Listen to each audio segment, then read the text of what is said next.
The great battle of Ezekiel 38 has its centre in the land of Israel. We read of that in Ezekiel chapter 38 and verse 16. It says, "Thou shalt come up against my people of Israel as a cloud to cover the land." Israel is just a tiny dot in the centre of the earth. It's only 0.28% the size of Australia, and even Tasmania is 3.5 times the size of the land of Israel. It has a population of 9.6 million people. And yet it is a nation that punches quite a powerful punch. In 2020, it joined the top 20 global economies in GDP per capita. Israel's military strength, it's ranked 18 of 142 countries by global firepower. And it's that nation that, against all odds, has survived down through the centuries that the Bible is focused primarily on the nation and on the land of Israel. And God tells us a lot about how Israel interacts with nations which fundamentally are close to Israel itself. In fact, God doesn't have much to say in the Bible about nations such as China, South Africa, or South America, or Greenland, for example. God has Israel at the centre of his plan, and therefore God has the most to say about nations that are close to Israel, and the further you go away, the less is written in the Bible about them. So the great battle foretold in Ezekiel chapter 38 is centred in Israel, and it predominantly involves the surrounding nations of Israel, their neighbours. This battle is going to be great. How great? Well, it's an invasion which precipitates World War III, Armageddon. And we're going to look at who the invaders are tonight. And in particular, careful examination is going to show that the nation of Russia is identified as the prime mover of this battle. We'll have a look at who Israel's allies will be and ask the question as we go along, can we see any alignment of this happening today? The prophecy was given by God to the prophet Ezekiel.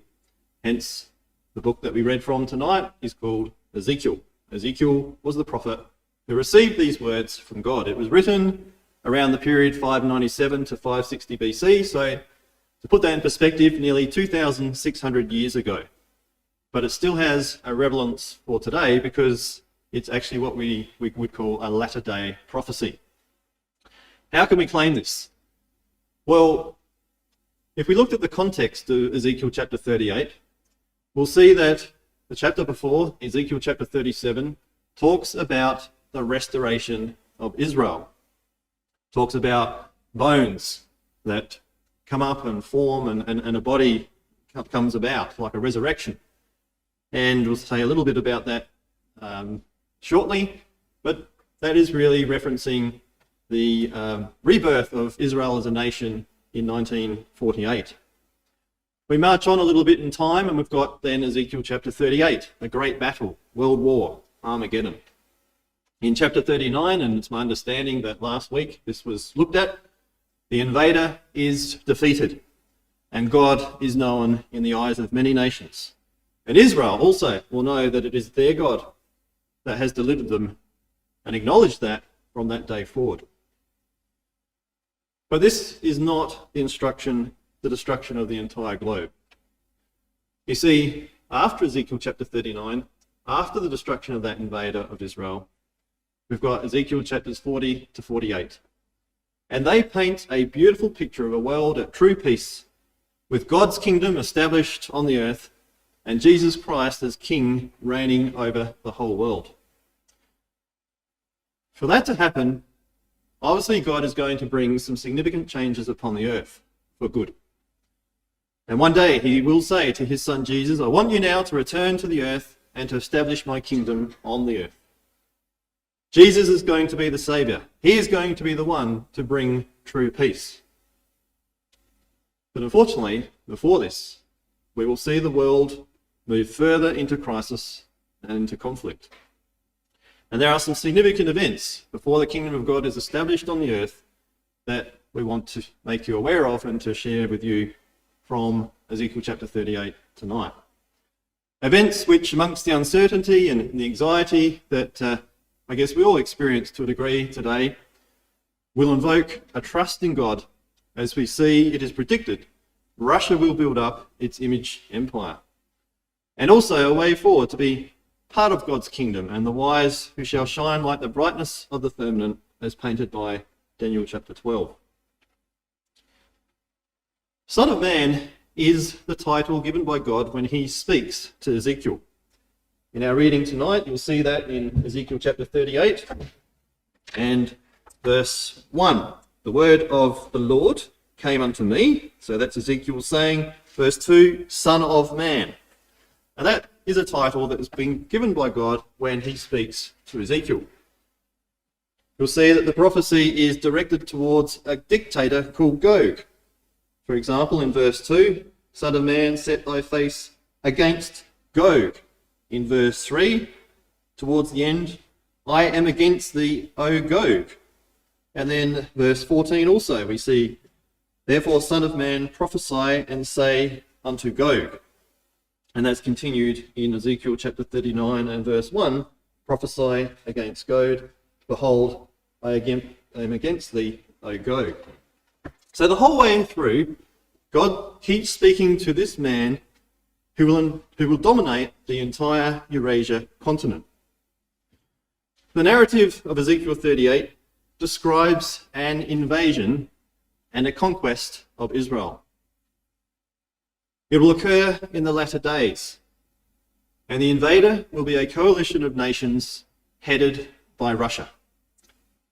Israel and her allies will be powerless to stop the invasion, and the invader shall cover the land of Israel. There will be mass destruction and loss of life. The event prompts God's fury and intervention by which Israel is delivered, the invader is conquered, and finally God is known and exalted. Momentous events, a world war. And there are a number of other chapters in the Bible which also have something to say about this battle. But it's not the focus of tonight to look at these, but occasionally we may just add one or two details from them. For example, Daniel, describing the magnitude of this event in Daniel chapter 12, describes it as a time of trouble such as never was since there was a nation even to that same time. And to put that into some perspective, Zechariah tells us in Zechariah chapter 13 that 2/3 of the nation of Israel will perish as a result of this conflict. With a current population of 9.6 million, we are talking a similar number that will perish to the 6 million European Jews who were systematically murdered by the Nazis and their allies during the World War II. But perhaps this is also a suitable time to just pause and to make another brief comment. You see, we don't delight to talk about these events. We are not warmongers. We are not interested in war. The purpose about tonight is to show that we can have confidence that the Bible is true. In 1850, the founder of the Christadelphian community, John Thomas, wrote a book called Elpis Israel.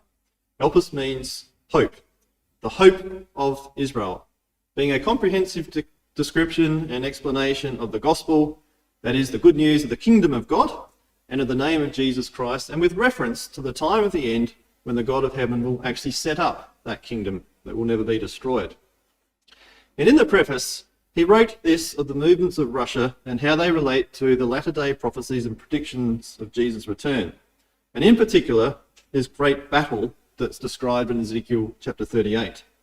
He said, the future movements of Russia are notable signs of the times because they are predicted in the scriptures of truth. The Russian autocracy in its plenitude, that is, being full or complete, at the zenith of its power, you might say, and on the verge of dissolution, and that word comes from the verb to dissolve, that is, to disintegrate, is the image of Nebuchadnezzar standing upon the mountains of Israel, ready to be smitten by the stone. When Russia makes its grand move for the building up of its image empire, then let the reader know that the end of all things, as at present constituted, is at hand. In accordance with our understanding of the prophecy of Ezekiel 38, the Christadelphian community have always been watching Russia's moves and anticipated that Russia will one day invade Israel. It's not necessarily always been clear how. And for example, the collapse of the Soviet Union in 1991 and the tough economic times which followed for Russia didn't really bode well to that prediction. But time has marched on. And we have looked on with interest since Vladimir Putin at age 47 was put on the throne of Russian power, being inaugurated as the President of Russia on the 7th of May in the year 2000. In April 2005, the breakup of the USSR was described by Mr. Putin as the greatest geopolitical tragedy of the 20th century. And in January this year, he clarified his early statement with these comments. He said it was a disintegration of historical Russia under the name of the Soviet Union. We turned into a completely different country, and what had been built up over 1,000 years was largely lost. 25 million Russian people in newly independent countries suddenly found themselves cut off from Russia. A major humanitarian tragedy. And he lamented the dissolution of the USSR. Despite the setback, the Christadelphian community has consistently maintained Russia will re-establish itself as a power, an autocracy in the zenith of its power. And since 2000, under the leadership of Mr. Putin, Russia has been working exactly on that. We had the Russian invasion of Georgia in 2008, the annexation of Ukraine's Crimea in 2014. Ukrainians, indeed, the world will never forget February the 24th, 2022. And his 2 decades of relations with the West, initially marked by fascination over what this ex-KGB agent stood for, and then bursts of cooperation with the West, have now reached that point of no return with his invasion of neighbouring Ukraine. But even although it seems obvious, we shouldn't be too quick to identify him as the Gog of Ezekiel 38 either. In the same book, John Thomas advised men should never prophesy of the future from present appearances. His policy was singular: carefully examine the evidence of Bible prophecy, and that is the way it must inevitably turn out. These predictions concerning Russia, so unequivocally propounded by Christadelphians so long ago, were based entirely upon their understanding of Bible prophecy. And John Thomas proclaimed his beliefs concerning the future in store for Europe upon the basis that the future movements of Russia had been predicted in the scriptures of truth. Russia revealed in Bible prophecy. Really? How did he come to that conclusion? Well, before we go into the detail, there's something that's important that we note. There is a very neat summary in Ezekiel chapter 38 and verses 14 to 16, which God gives through Ezekiel to Gog of the battle. These are key verses, and we'll read them from the New King James Version.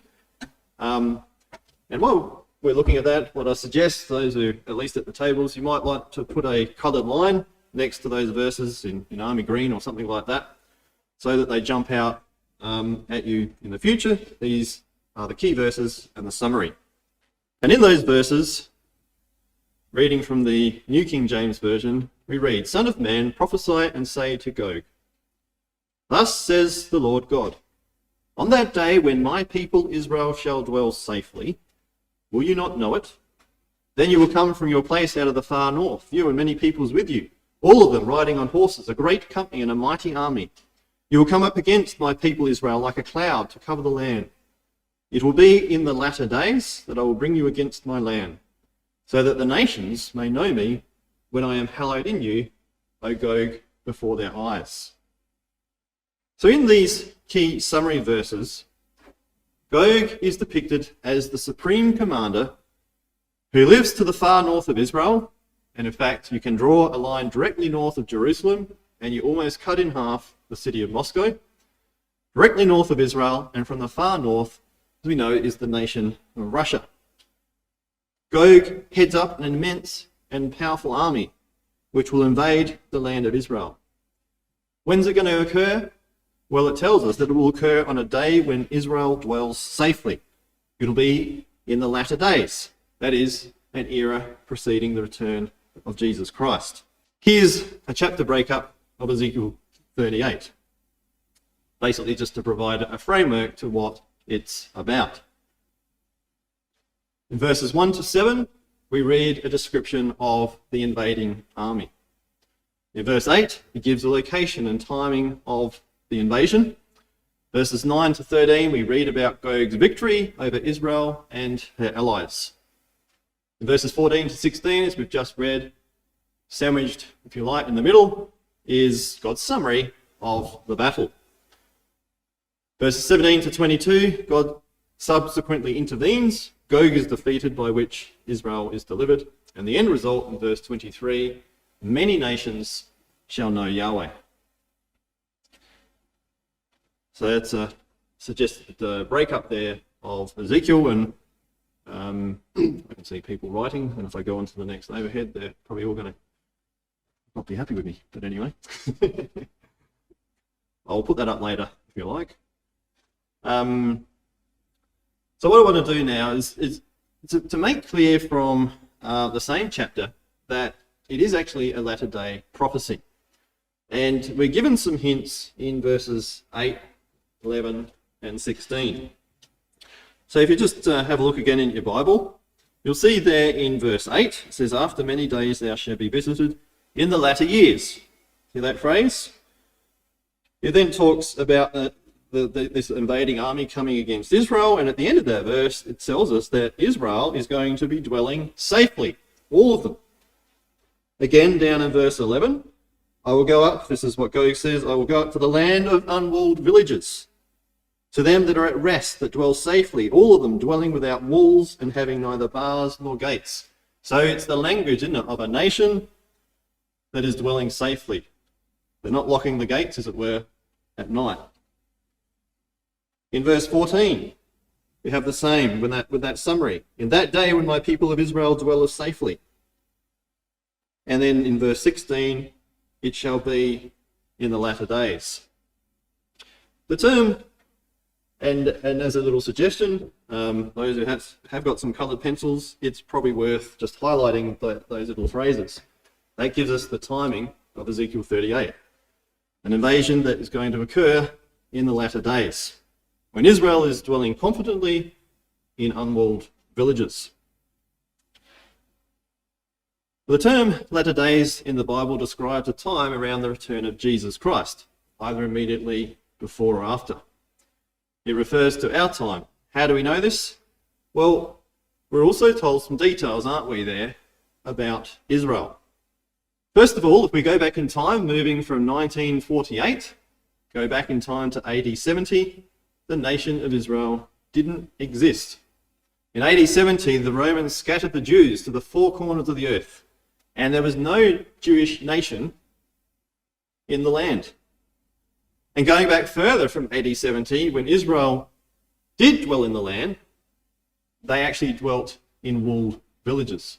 So there wasn't the security for them then that we read of when this invader comes upon their land in Ezekiel 38.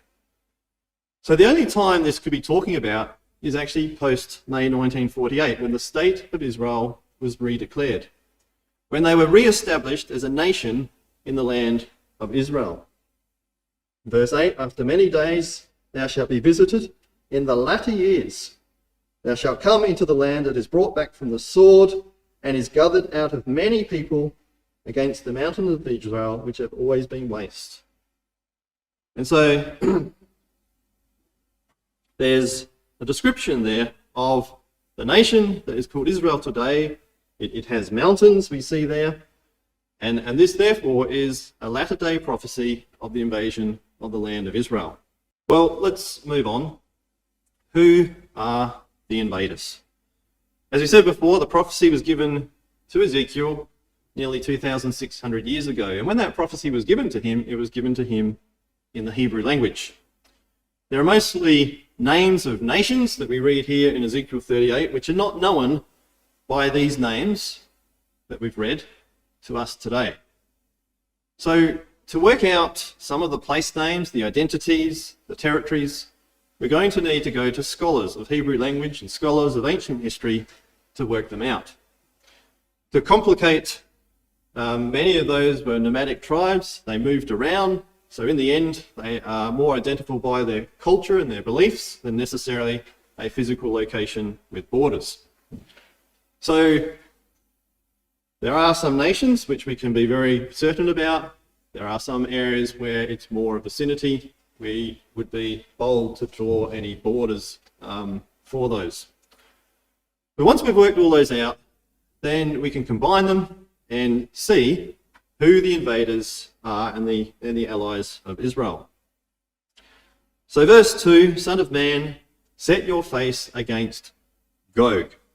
As we said before, this prophecy is directed against Gog. Gog is a Hebrew word which means a roof, and hence one at the top, used as the title or description of the king. A man who is a supreme commander, who is of the land of Magog, and who rules over Rosh, Meshech, and Tubal, as we read on there in verse 2. And this meaning can have both political and also geographical connotations.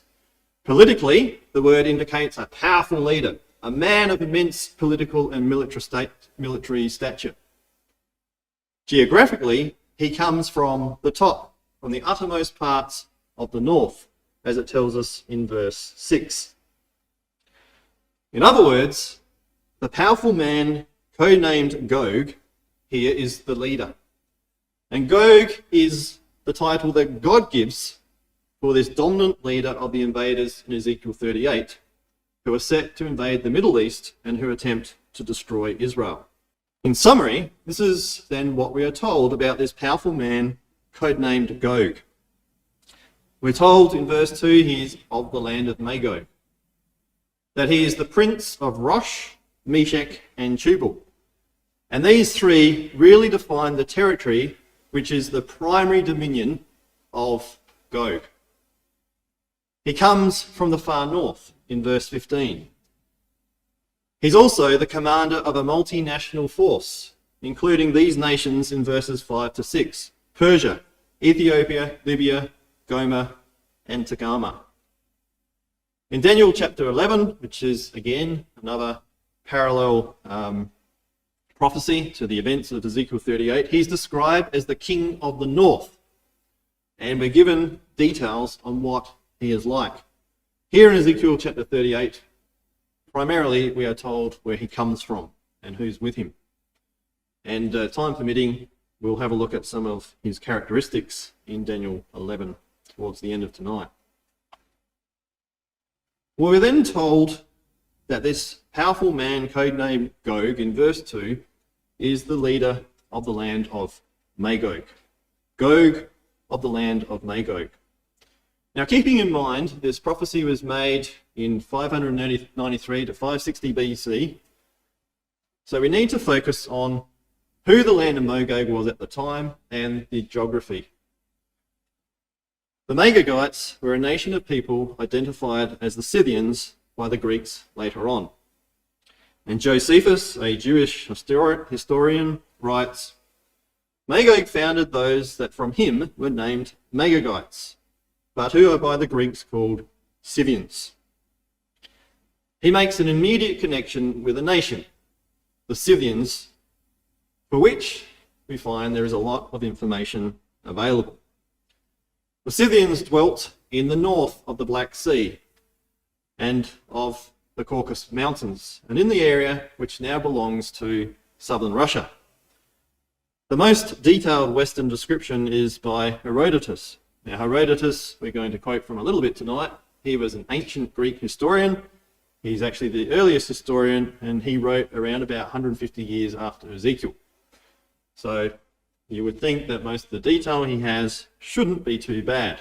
Obviously, nations have moved through that time, and it's actually thought that Herodotus may not have travelled in Scythia, and there is scholarly debate as to the accuracy of his knowledge. But nevertheless, modern archaeological finds have confirmed some of his ancient claims, and he therefore remains one of the most useful writers.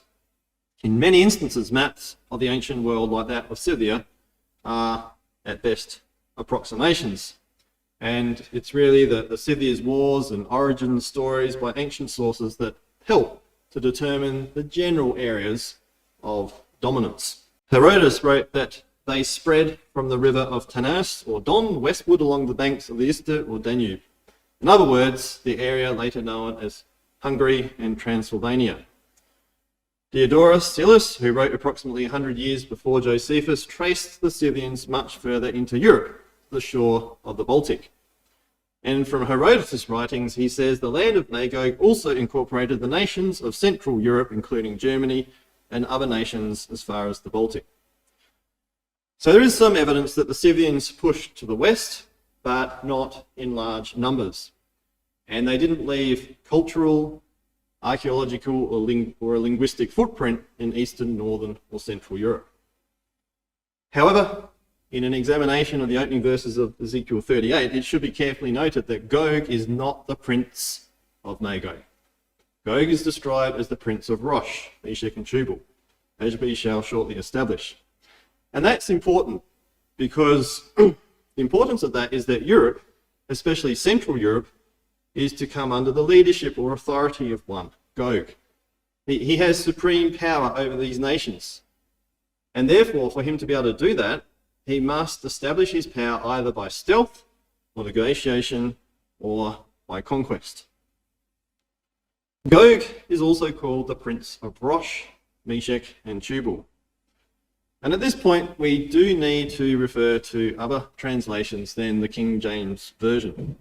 Those of you with a King James Version of the Bible, which many of us have, will need to note that there is a name that has been translated as a word.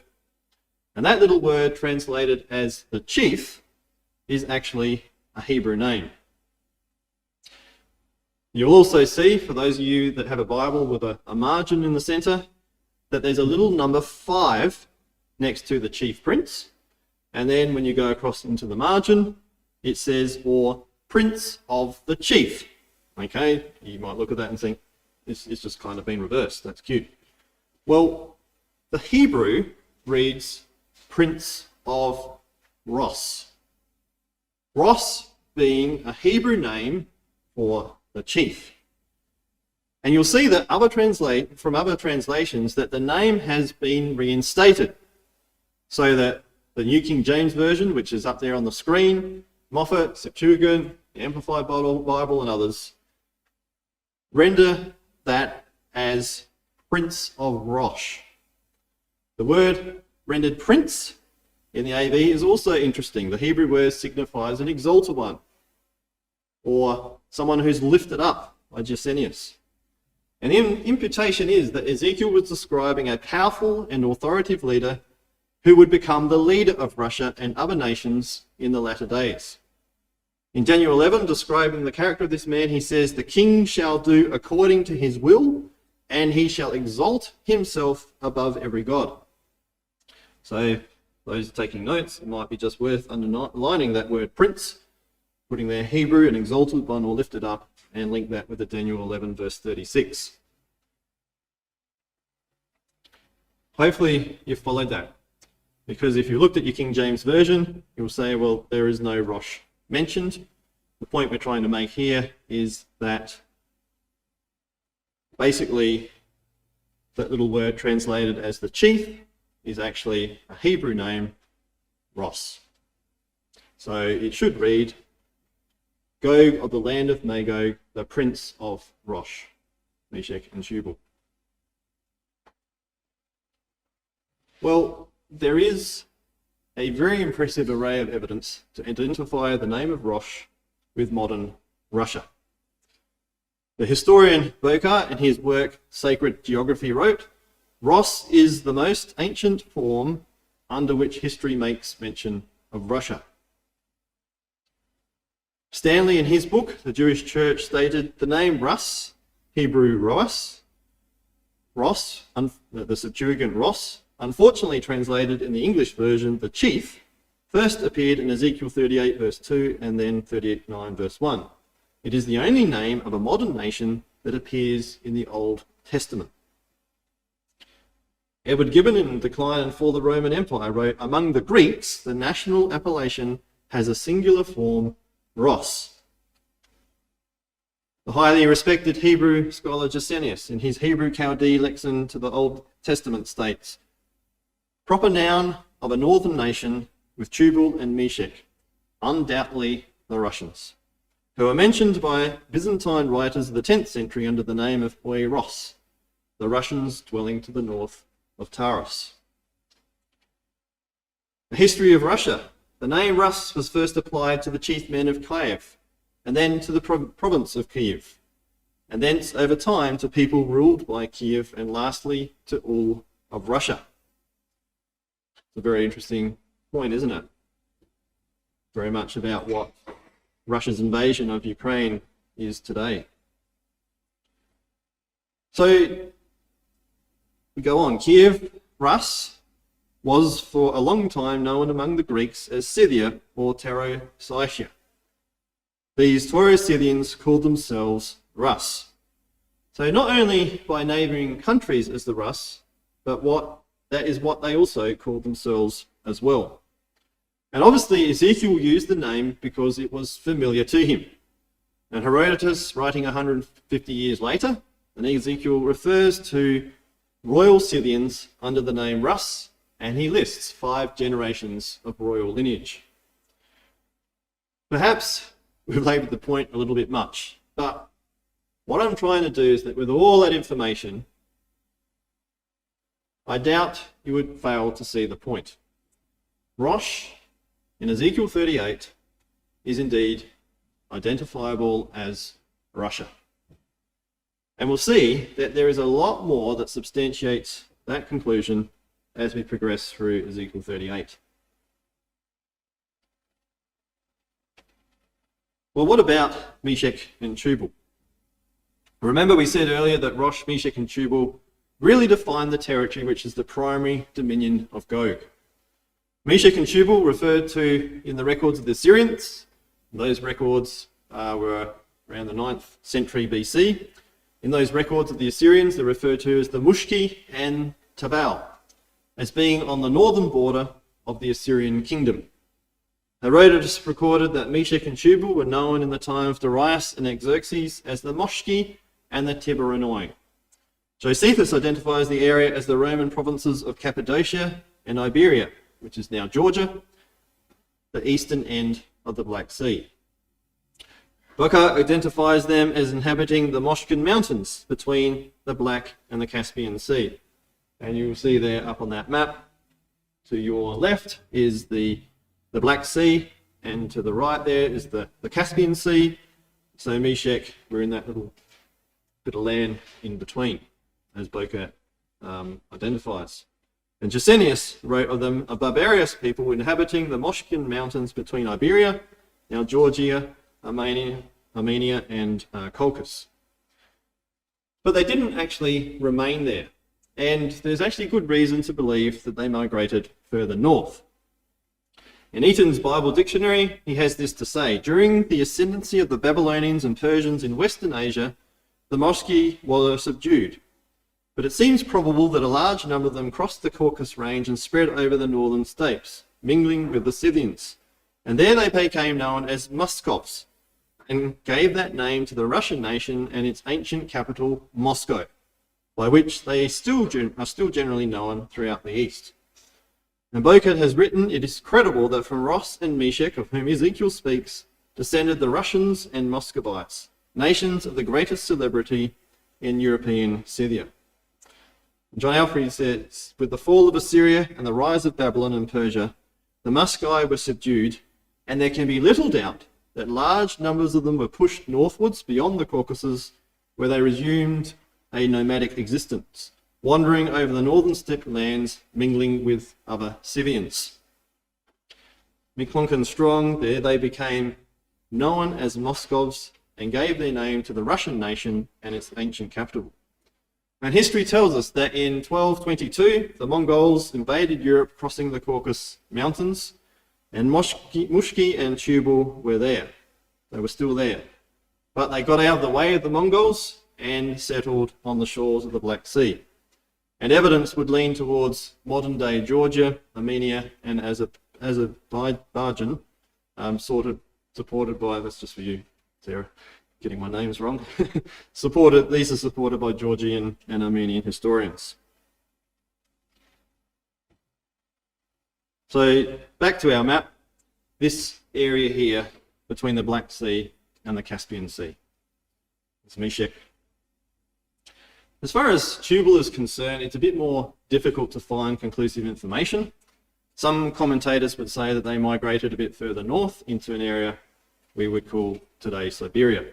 Siberia is a vast Russian province encompassing most of northern Asia. So putting all those together, we have highlighted in red the land of Magog, Russia, Meshech, and Tubal. Okay, hopefully everyone's travelling all right. There's a lot of detail there to sort of absorb. I don't really expect to examine you afterwards on this, but just to get an overview of the evidence that's available and where it's pointing. So we know then, reading on in verse 5, that there are other countries mentioned. There's 3 African countries, being Persia, Ethiopia, and Libya. Persia, which Iran, also called Persia, was commonly known until the mid-20th century as Persia in the Western world. And Persia is approximately the area of Iran today. Now that's very interesting. We're talking about Gog, aren't we? One at the top, setting up this confederation of nations which are finally going to invade the land of Israel. So what do we find is actually happening? What is the play of the nations today? Well, you can see up there, Mr. Putin meeting the Iranian president, Mr. Raisi, in Sochi, Russia, in February 2019. The Russian Defense Ministry and the General Staff of the Iranian Armed Forces signed a memorandum of understanding in June 2019 that seeks to expand military ties between the 2 countries. The 2 countries have conducted joint military drills. Iran and Russia are strategic allies and form an axis in Caucasus alongside Armenia. They, the article read, UK and the US want to bring the European war fleet in the Persian Gulf. We think, this is Iran and Russia, that such actions are provocative in the current situation. News about the joint Iranian-Russian drills in the Gulf came on the heels of that statement, speaks for itself. And then following Russia's attack on Ukraine on the 24th of February, it's interesting that the Iranian president, Mr. Raisi, told Mr. Putin in a phone call, he said, NATO's expansion eastward creates tension and is a serious threat to the stability and security of independent states in various areas. Almost, I guess, empathising with Russia's move. I hope what is happening will benefit peoples and the entire region. Well, we move on. Ethiopia. Ethiopia, the form Kush, appears in Egyptian records as early as 21st century BC in an inscription detailing campaigns against the Nubian region. And Herodotus and Strabo both place the Kushites south of Egypt, as you can see there on the map. Josephus records, for of the 4 sons of Ham, time has not at all hurt the name of Cush.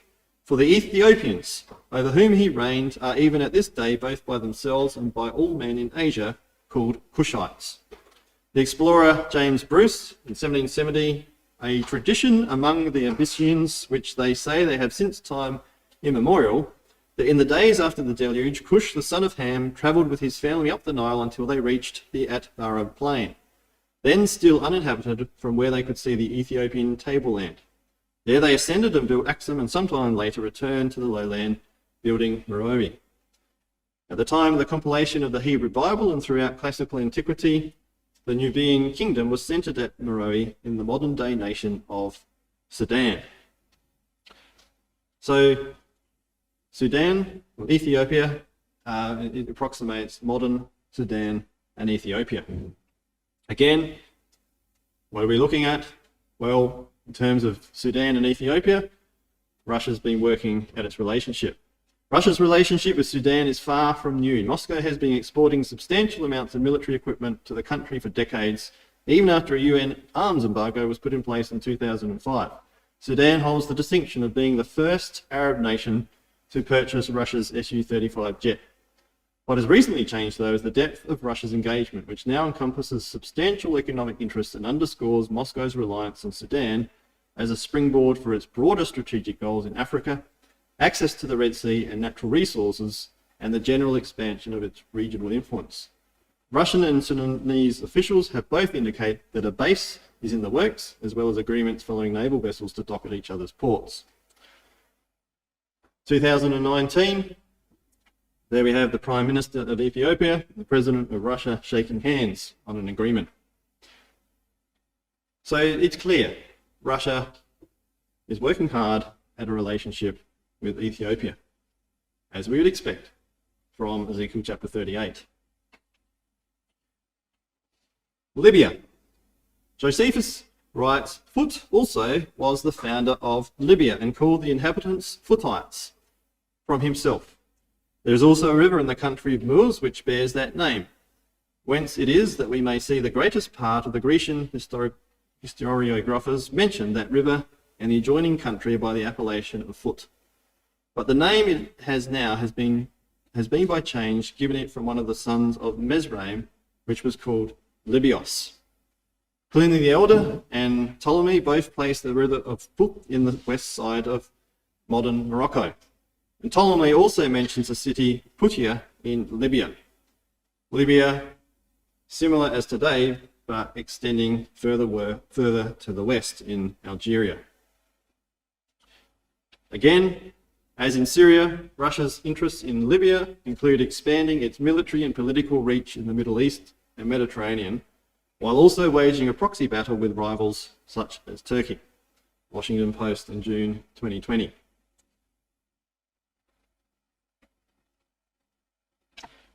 Verse 6 tells us that Gomer and all its troops will be part of the invaders. You remember earlier on the comments of Herodotus about the Scythians. He said that the land of Magog also incorporated the nations of Central Europe, including Germany and other nations as far as the Baltic. And Gomer is mentioned in Assyrian inscriptions as Crimeans, pushed out by the Scythians in 700 BC. Cimmerians who eventually established themselves in the Rhine and the Danube valleys. So Gomer covers present-day Germany and Austria. Herodotus confirms this, the Franks or the Gauls, all of whom were closely related. Thus, the whole Celtic race may be regarded as descended from Gomer. Josephus says Gomer founded those whom the Greeks now call Galatians or Gauls, but were then called Gomerites. They migrated east and west around the Black Sea, settled in central Turkey and eastern Europe. Various historians track tribes of Celts through most of the modern nations of Europe. So it's safe then to place Gomer in this vicinity. Julius Caesar talks of crossing the Rhine to conquer the Celts in eastern Germany. And the Germans themselves are often referred to as Teutonic. The word Teuton or Teuton was originally the name of a Celtic tribe. In the Encyclopedia Britannica, Gaul is a modern-day France and parts of Belgium, Western Germany, and Northern Italy. Again, what's going on? Well, you might have noticed the rhetoric that we are hearing in the media concerning the invasion of Russia of Ukraine. My observations are that there's a lot of talk coming from countries such as the US and the UK. There's a lot of money that's being injected, there's a lot of weapons and so forth that are being provided to help the Ukrainians out. Well, what about Europe? What are they doing? And that might be a little bit too hard for you to read up there, but Just a couple of days ago, there was an interview with the Ukrainian president by The Economist, and Zelensky gave his view on which European countries are helping out or not helping out in his country's fight against Russia. And in that interview, he strongly criticised France President Emmanuel Macron for failing to provide military support. Why? Because they are afraid of Russia, and that's it, and those who say it first are the first to be afraid. He says the UK's Boris Johnson, on the other hand, has been keener to send weapons. Yes, to be honest, Johnson is a leader who is helping more. The leaders of countries react according to how their constituents act. In this case, Johnson is an example. Britain is definitely on our side. It is not performing a balancing act. Britain sees no alternative for the way out of the situation. Britain wants Ukraine to win and Russia to lose, but I'm not ready to say whether Britain wants the war to drag on or not, he adds.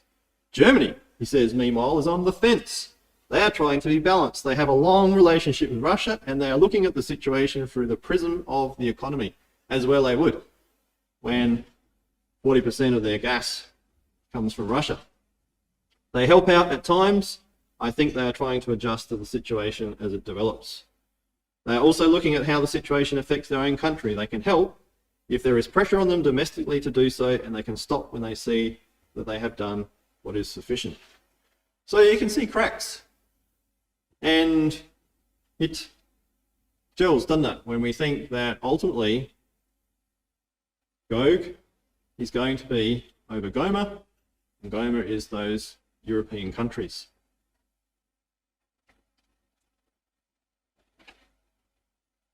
Togarmah. Well, both Josephus and Herodotus identify Togarmah with central and eastern Turkey, which is in the North Quarters. Josephus writes, from Togarmah were descended those who the Greeks called Phrygians, what is now Turkey in Asia. Herodotus says they originated west of the Black Sea, migrated east, and still settled in central Turkey. And that's where they were in Ezekiel's time. McClintock and Strong, the Jews say that by Togarmah, or the house of Togarmah, we are to understand the Turks. So despite being ruled by various empires, they stayed in that general area. And again, we can see Russia being very rosy with Turkey. As Turkey and Russia grow closer, this has led Turkey away from its traditional alliance with the US and focused on a new alliance structured with Russia and other allies. It obviously hasn't been without its bumps, has it, when Turkey accidentally, or purposely, who knows, shot down a Russian plane that came into their airspace. But they've been working on a new alliance, and they share certain interests. And I think it's very interesting that even just yesterday, the peace talks to try and resolve the situation between Russia and Ukraine have taken place in central Istanbul. Turkey, during the ordeal of Russia's invasion, has been determined to maintain ties with Russia and has actually refused to join the sanctions against Moscow and still maintaining direct air connections to multiple Russian cities. So there's a certain friendliness there. So you can see our red is slowly expanding. Now some of it, you might wonder why I haven't actually joined that right across to the Scythian part, right across to those European countries of Germany and so forth. The reason for that is I couldn't be categoric in saying that when we talk about the Scythians, that it actually included that land. You might want to come and talk to me afterwards about that. Okay, we'll wrap it up soon. See that time's getting on, but hopefully we get through the allies of Israel. The allies of Israel are recorded for us in verse 13. Sheba, Dedan, the merchants of Tarshish, and all their young lions. They will say to you, and this is to the invader that comes down, have you come to take a plunder? Have you gathered your army to take a booty, to carry away silver and gold, to take away livestock and goods, to take a great plunder? In other words, why have you come against Israel? That's the opposing force. But basically, the king of the south referred to in Daniel 11, and we need to decode that. Well, this ancient map on this ancient map, Sheba and Dedan cover the territory south of Israel of the modern-day Saudi Arabia and the Gulf Arab states. And Tarshish is categorically Britain. The young lions of Britain, well, when Ezekiel wrote, there was no offspring of Britain at that point, but it is those nations who at the time of the invasion, Britain is predominantly trading with. The merchants of Tarshish and all their young lions.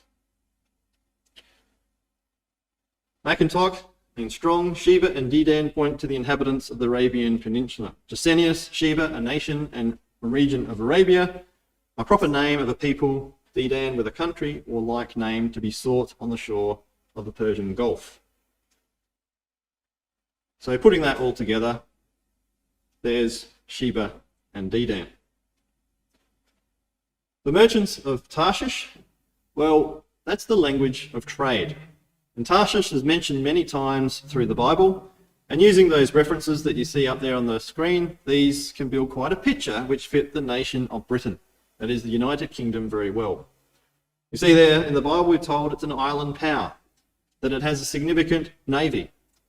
And you remember the patriotic song, Rule Britannia, Britannia rule the waves.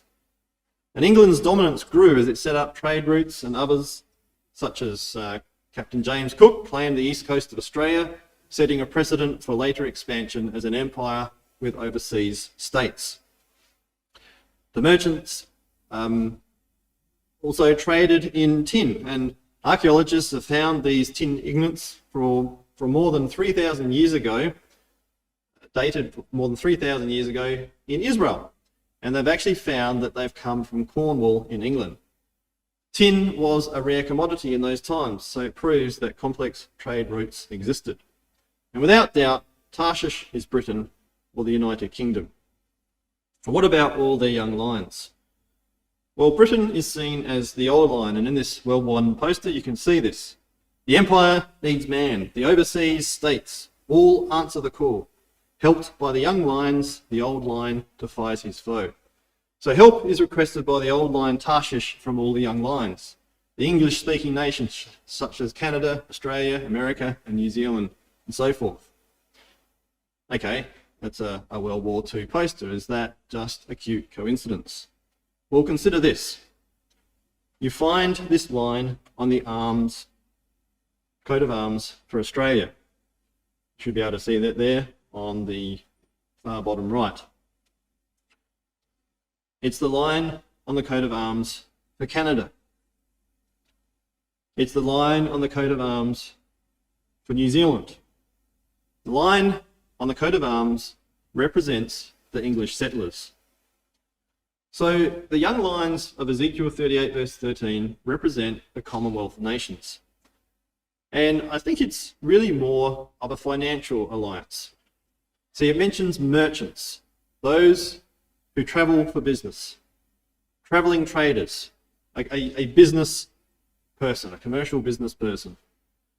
And when we think about Britain, you might like to look this up and do a little bit more research, but the City of London Corporation is the municipal governing body of the City of London. It's a mile square. It's the historic centre of London and the location of much of the United Kingdom's financial sector. It is the top global financial centre, the most international and connected financial centre, providing unrivaled access to global markets and all trading partners. Now, one of the exciting aspects of Brexit is the withdrawal of the United Kingdom from the European Union. As a result, trade is reduced with the EU. In fact, when they did, trade fell by 45% at the end of the transition period in January 2021. Well, they're not going to put up with a reduction in trade, are they? And new trade agreements with the young lions are being forged, and it's already included new trade agreements with Japan in January 2019, Canada in November 20, Australia in December 21, New Zealand in February 22. So we can see there, can't we? The merchants of Tarshish and the young lions thereof. And of course, you remember the infamous AUKUS security pact between UK, US and Australia that will let Australia build nuclear submarines. And when during that historic announcement, Mr. Biden forgot the name of his pal from down under. Who can forget that moment? So the recent reaction of the West to the invasion of Ukraine by Russia has also highlighted this with countries such as America, the United Kingdom, Australia, Canada and so forth, coming out very strong in a united front against what Russia is doing. So the king of the south is a conglomeration of nations, Saudi Arabia and the Gulf Arab states, with the merchants of Britain, and I haven't highlighted, but obviously America, Australia, New Zealand and so forth, who at the time of the Northern King's invasion stand up to him, and all they basically can say is, what are you doing? So their response seems weak, and it's very much, I think, the language of business people. You see that in verse 13. Have you come to take a plunder? Have you gathered your army to take a booty, to carry away silver and gold, livestock and goods? Okay, that's very much the language of merchant people. And I guess that weak response is much as you see it today with Ukraine. They dare not enter into the war for fear of escalating the situation.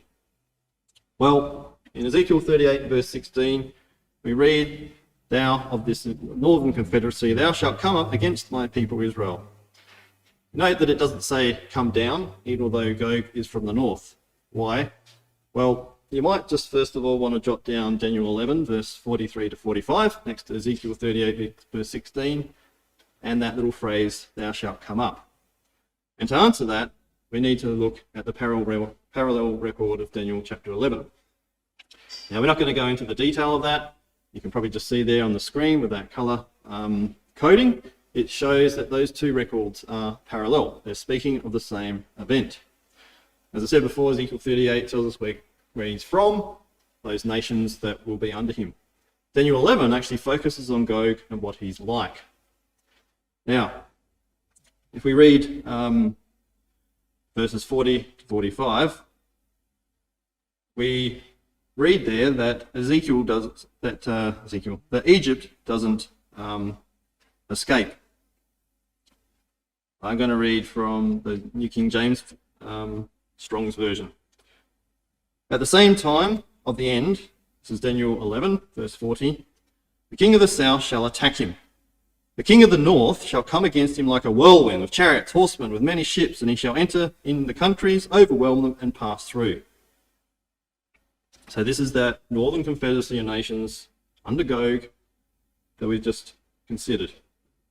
He shall enter into the glorious land, and many countries shall be overthrown, but these shall escape from his hand, Edom, Moab, and the prominent people of Ammon. He shall stretch out his hand against the countries, and the land of Egypt shall not escape.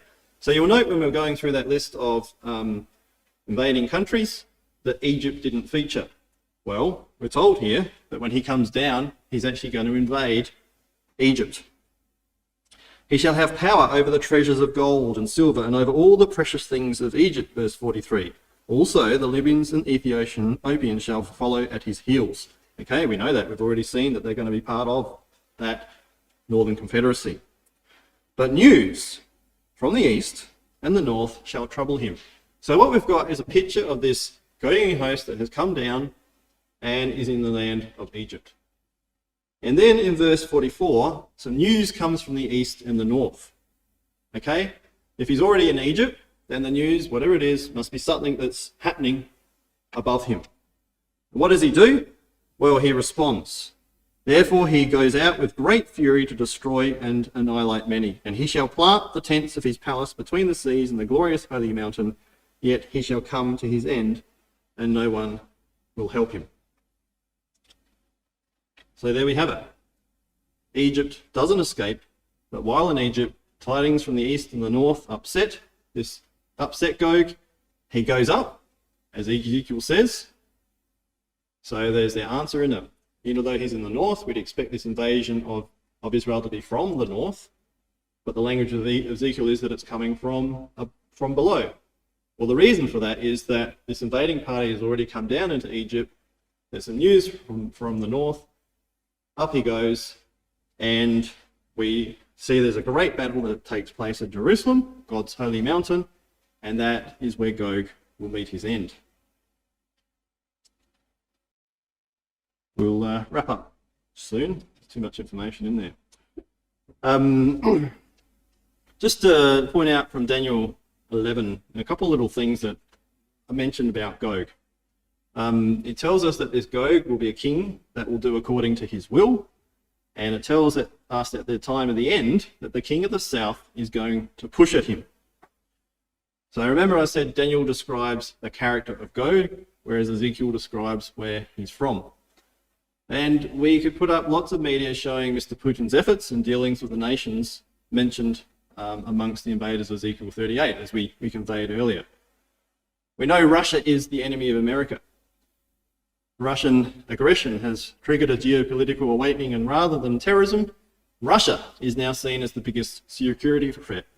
It has a huge arsenal and it's willing to engage in war and defend its interests, and has become strongly evident to Europeans that Russia is a real threat to their security also.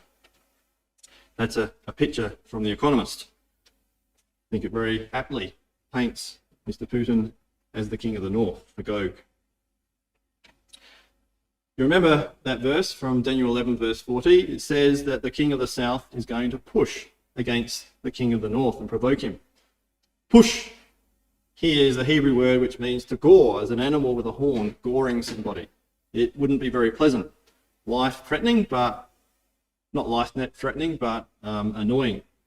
So there's going to be huge military provocation against Gog himself. And I think that picture says it all. One of the very interesting things is that when you look at the world from Putin's perspective, the parts in blue are NATO, and you can see how that over the years it's been creeping towards the red. So look how Russia suddenly shrinks. That's when the USSR, Russia disappeared to today. And we know that the battle, the war that's going on today between Ukraine and Russia was triggered because Ukraine wanted to join NATO. And Putin had an enormous problem with this because he sees that half of Ukraine as actually being Russia. There's no geographical landmark to distinguish the border between Ukraine and Russia. There's no mountain range or there's no river. And that's not the case with other countries that border with Russia. So Ukraine is really just a flat piece of land that goes straight across. It's in that area of the Scythians. So Russia was unhappy that NATO wanted to creep into the Ukraine, and even more, Ukraine is considered by Russians to be the soul of Russia. We saw that earlier, didn't we? That those in Kiev, Rus, were the ones that named Moscow as their capital. Its present separation from Russia is viewed as a loathsome situation by many Russians. And so it was a little bit naive, I suppose, by Western powers to think that Ukraine could just be another appendage that could be attached to the European Union and NATO. And Putin obviously decided to do something about it. Paraphrasing Putin, he said, "One can tighten a spring only so much before it recoils." In other words, in the language of the Bible, one can only push, one can only gouge a certain amount before you're going to get a reaction. So he says, the eviction of pro-Russian government from Ukraine by pro-Western factions triggered the recoiling of the spring. So it's interesting, isn't it, that we had Russia's invasion of Georgia in 2008. That took place during the Summer Olympics in Beijing. We had the Kremlin's invasion of Ukraine in 2014. That took place during the Winter Olympics in Sochi, Russia. And then you've got Russia's invasion of Ukraine, which ironically took place at the end of the 2022 Beijing Winter Olympics. So there we have the king of the south pushing against the king of the north. And we know that the king of the north is going to continue to amalgamate those nations under him and eventually, as Ezekiel describes, come down to take the spoil.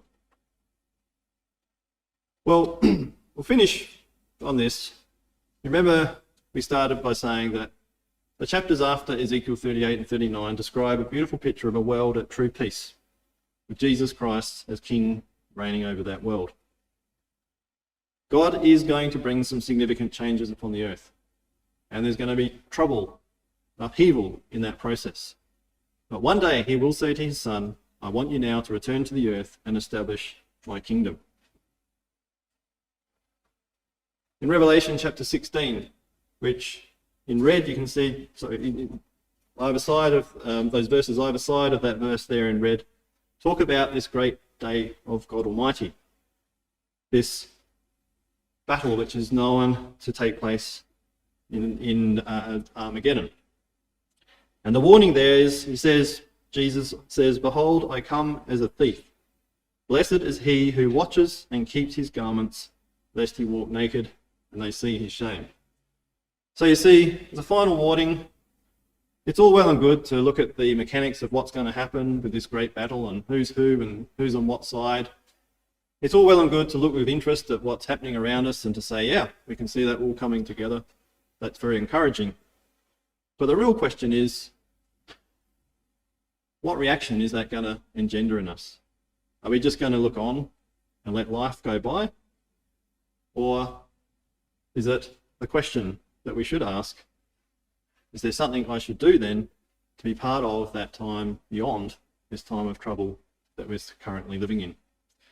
So we leave that challenge with you then to take that up, and there's a lot more obviously that we could talk about. Please feel free to come and chat with me afterwards. Hopefully that's whet your appetite a little bit and given you reason to look a bit further into the prophecy of Ezekiel 38. Thank you.